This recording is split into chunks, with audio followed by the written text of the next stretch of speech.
Here we go again. You guys know how this works. Oh, yeah. Any of this stuff on the side. Oh, that looks creepy. That looks like shit.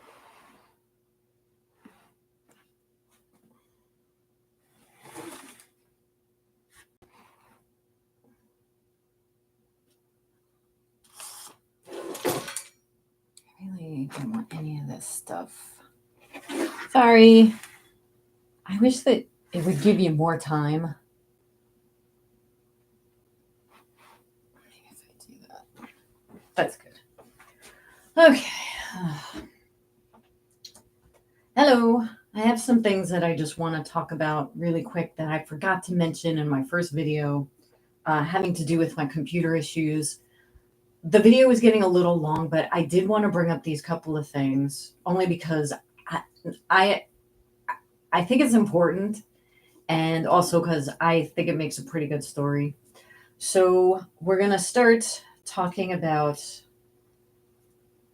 after I brought my computer to, oh my gosh, what's the name of those people? Geek Squad. After I picked my computer up from Geek Squad and I still had the same issues, I then took my computer to a PC repair store, right? But first of all, I just want to put out the PSA.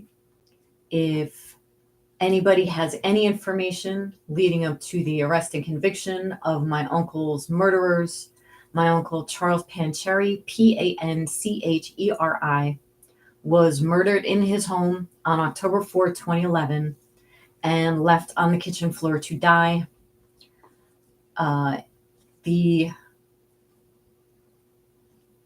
The case is now a cold case, but when I spoke to the detectives, they assured me that if they received any new information, they would be glad to reopen it and take another look at it. If you have any information, you can call 1-800-822-8477. That's Crime Stoppers, 800-822-TIPS, TIPS. 800-822-8477 for Crime Stoppers. I really appreciate it. No theme song today, with Glockenspiel accompaniment, I should say. My beloved had something to do, so he took my table that I usually keep my Glock on. So you just get my singing voice. Ready? Who's the girl who never answers her phone? Who's the girl who's never flown a drone? Who's the girl who loves to bitch and moan? Well, her name is MUBBO. That's all you get today. So I want to start talking about what happened after I picked up my computer from Geek Squad and I brought it home and I expected it to work. Now, when I brought it there, I couldn't get it to replicate the errors I was getting, right?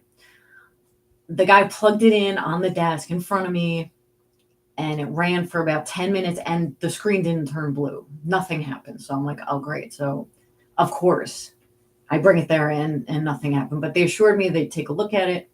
I pick it up. The guy I think that I picked it up from was a little shady. He just gave me the feeling that maybe he knew something that he wasn't telling me, because I asked, is my computer all set? And he said, yes. They did what they said they would do.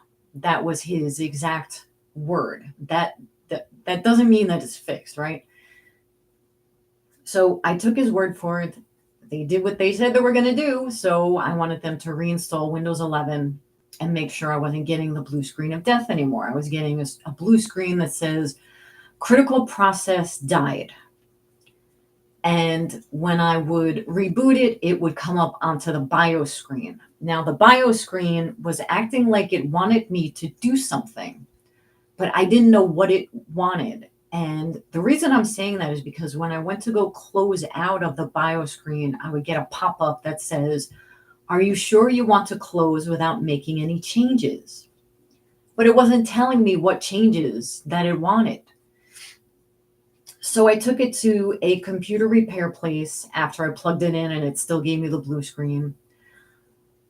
the nice person over at the PC place told me that he reinstalled Windows 11 and he did update the BIOS.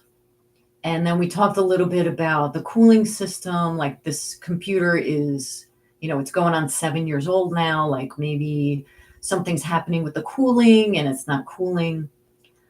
I told him to put some thermal paste in there. I don't even really know what that is or what it does. I just read that somewhere. It could be the thermal paste. Oh yeah, put some of that in there.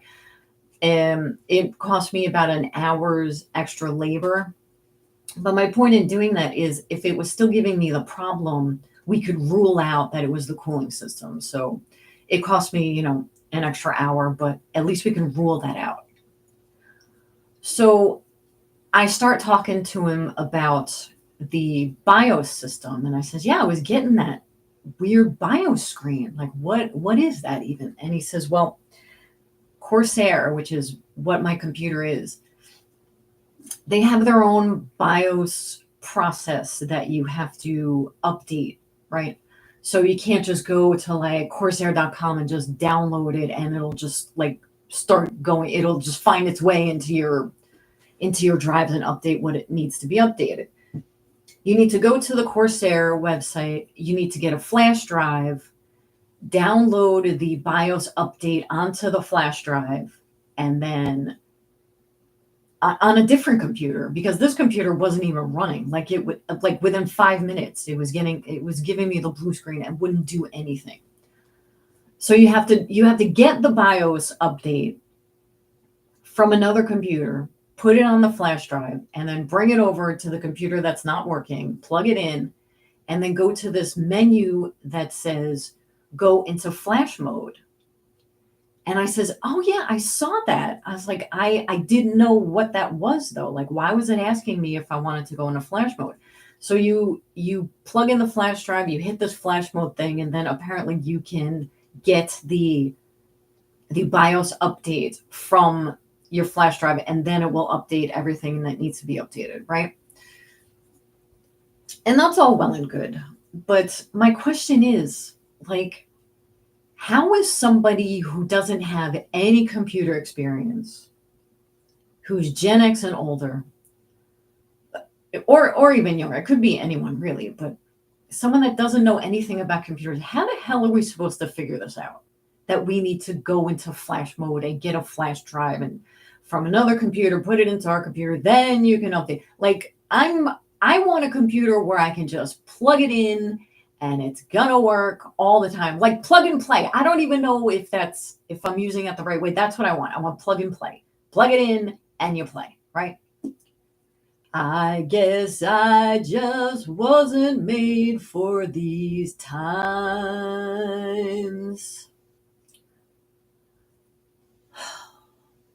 So after that, he updates the BIOS, is bringing it home. Everything's working. I went over this a little bit in my other video.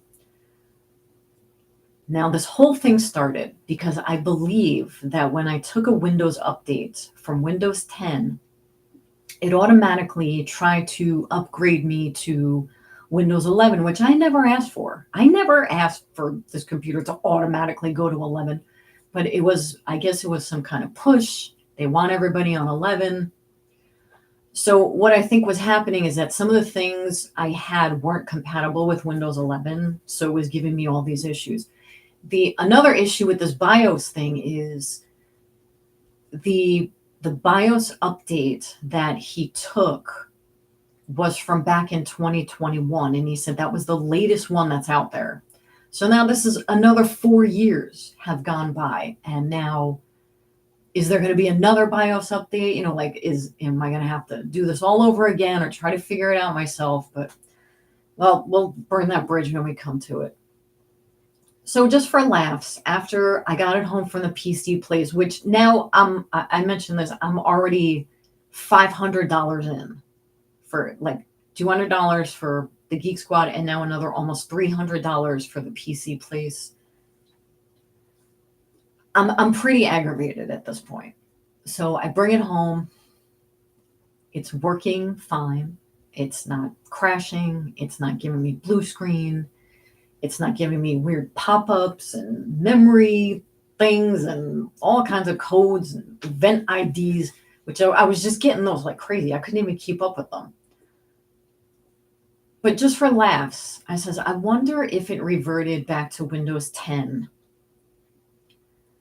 And I went in to like check what system I was actually running on this machine, just so I know. And I get a message that Windows is not installed on this computer. We cannot find any of your devices. I said, that's it. I am calling Microsoft. Now, this is on a Sunday, about noon, 1-ish p.m. or whatever. I'm going to call Microsoft in Dubai or Sri Lanka or wherever the heck they are, and I need an answer. Now, I have a video out called Funny Work Stories. And in that video, I talk all about the time where I worked for a company. It was my very first day. And I was a switchboard person. It was a phone bank. And everyone that was calling had a very thick Indian accent. And the hard time that I had trying to get at least even one person transferred as to where they were trying to get to. So now I know what I'm in for. Like my ears just don't hear, like I can't pick it up. Like I have a really hard time understanding that. And also some Asian accents, I can't understand what they're saying. Like my brain just doesn't process it. So I get on the phone with the first person and I'm trying to explain what is happening. They're very helpful. I think I'm following what they're saying. They said, I go through this whole thing. I get a case number and they says, all right, I can't help you, but I'm going to send you up to level 2. So they put me on hold to transfer me into level 2. Level 2 picks up and we're promptly disconnected, like immediately. So I call back again. Now, every time you call, it's through like the Microsoft website. Every time you call there, it gives you a new case number. Now I have another case number. Now I have to give that case number to the level 1. And then she eventually tells me she can't help me. They need to send me to level 2. I get to level 2. We're talking. They say, I can't help you. We're going to have to send you up to level 3 now. Level 3. Puts me on hold. I get disconnected. The phone just dies. Now I call back again. So now I have another case number. Get the first person on. They said they can't help me. I said, I already know that you guys can't help me. I was waiting to try to get somebody on level 3. Please. I get to level 2. We're in the middle of the conversation. The call drops again. I call back again. And I get a message. The line isn't even ringing. It says, I have exceeded my number of calls for the day. Please wait at least 24 hours before calling again. I'm like, you gotta be shitting me here. Now this whole mess, it's going on.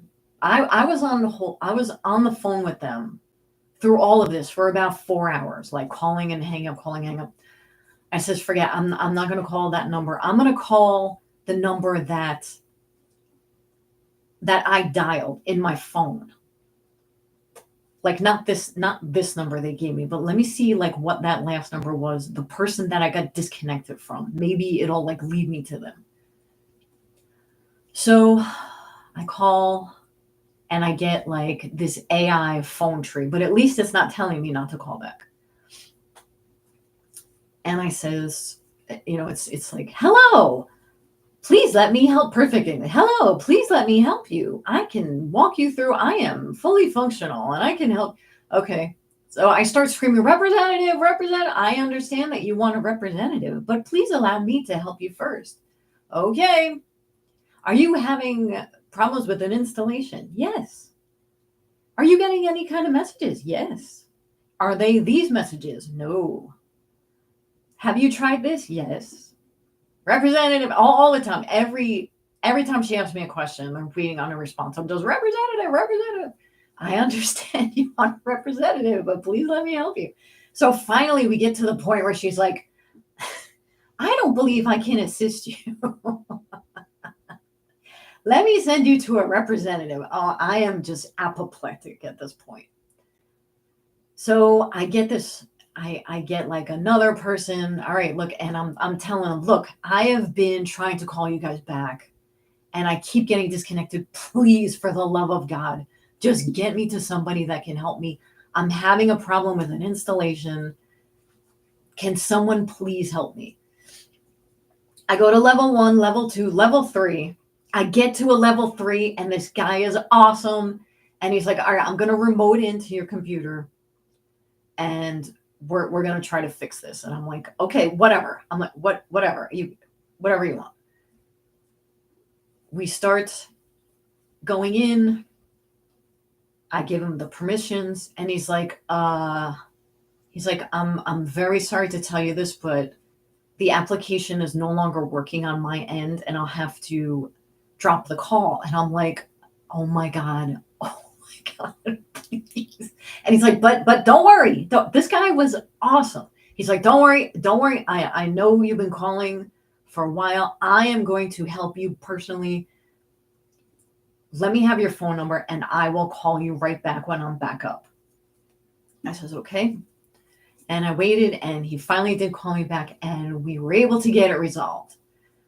But I wanted to just mention this because it is extremely stressful to, I mean, anybody that called Microsoft and tried to get something done. But on top of that, like, I really don't know what I'm doing. This is why I do my videos like this, because I don't want to deal with StreamYard. I don't want to deal, I think it's called OBS, and you can do all these fancy editing things. I need to turn something on and just have it work instantly. How do you like my lamp? Isn't it awesome? I got it at a flea market for like $10. It's heavy leaded crystal. It's pretty awesome, and I like it a lot. It doesn't show up well on camera, but it's like, you can't really see the detail. Let me see if I can. See if I can turn it off.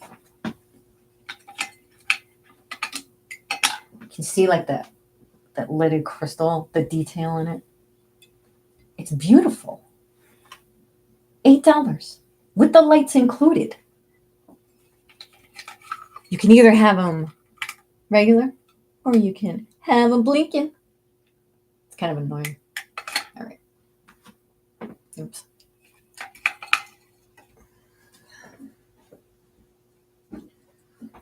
So the next thing I want to talk about quickly is my Warhol series. I have a video that I'm working on, and I have a lot of hopes for this. I think it could be very interesting. We take a look at Andy Warhol's diary day by day, see what he was doing, see who he was interacting with. I'll do all the research as to who's who and where he's going and who he's talking to. And also what else was going on in the world on that particular day. And I found something really interesting. I like true crime, as I'm sure a lot of people do. And I found a possible link between Andy Warhol and Rex Heuermann. And I'm hoping to get the research done and present it by next week. I was going to try to do it today or tomorrow, but I'm not going to have the time. But I want to keep these videos going, so I figured I would do a part 2 of the tech issues that I left out. But I'm hoping to get it done. And I think it'll be very interesting, and I'm looking forward to going through this diary. I read the Andy Warhol diary probably about 10 years ago, and then I gave it to my son, who went off to college. And he recently moved back in with my parents, who are they're in their 80s, so he's there and he's like helping them fix up the house. And I says, by the way, would you happen to have that Andy Warhol book? And he still had it. He had the thing. So I was really very surprised and delighted, because I didn't want to have to waste the money to buy it again, because I knew I had it somewhere. Somebody had it. So that's it for now. Hope everybody had a good 4th. And I'll talk to you guys later.